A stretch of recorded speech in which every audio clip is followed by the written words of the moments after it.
લુખ્ખાગીરી કરતા ભાજપ નેતાના પુત્ર ગણેશ ગોંડલની હવે ધરપકડ થઈ ગઈ છે. તો આ કેસની તપાસ ડીવાયએસપી ઝાલાને સોંપવામાં આવી છે. ત્યારે અહીં સવાલ એ ઊભો થઈ રહ્યો છે કે શું આ કેસની તપાસ નિષ્પક્ષતાથી થશે ખરી? કેમ કે બેફામ બનેલો આરોપી ભાજપના ધારાસભ્યનો પુત્ર છે. નમસ્કાર, હું અમરીન અને તમે જોઈ રહ્યા છો નિર્ભય ન્યૂઝ.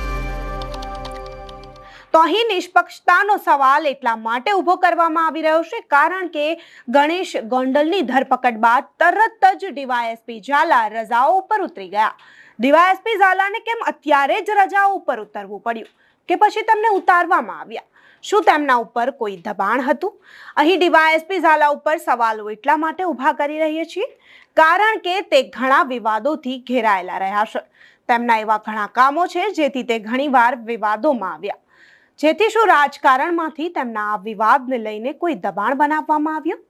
ખેર, જે પણ હોય, પણ ઝાલા સાહેબ, તમે એક પોલીસ અધિકારી છો. તમારું કામ છે તપાસ કરવી. જો એ જ કામ આપણે ઈમાનદારીથી ન કરી શકતા હોઈએ તો પદ મૂકી દેવું જોઈએ. અહીં સવાલ તંત્ર સામે પણ ઊભા થાય છે. લોકોનો તંત્ર ઉપરથી વિશ્વાસ ઉઠી ગયો છે. ક્યાં સુધી આવા વિવાદોથી ઘેરાયેલા અધિકારીઓને તંત્ર સાચવશે? ખેર, હવે આ કેસની તપાસ ડીવાયએસપી હિતેશ ધાંધલિયાને સોંપવામાં આવી છે. તો શું આ પોલીસ અધિકારી તપાસ કરશે? શું આ પોલીસ અધિકારી નિષ્પક્ષતાથી પોતાની તપાસ કરશે કે પછી અહીંયા પણ રાજકીય અને તંત્રની સંડોવણી જોવા મળશે? હર્ષ સંઘવી સાહેબ, એક તો તમારી પોલીસ દિવસો વીતી ગયા પછી ધરપકડ કરે છે અને ધરપકડ પછી પોતે તપાસ અધિકારી રજાઓ ઉપર ઉતરી જાય છે અને પછી તપાસ અધિકારી પણ બદલી દો છો. સાહેબ, સમજાતું નથી આ શું છે?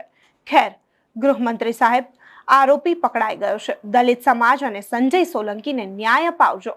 જોજો આરોપીઓ છૂટી ન જાય.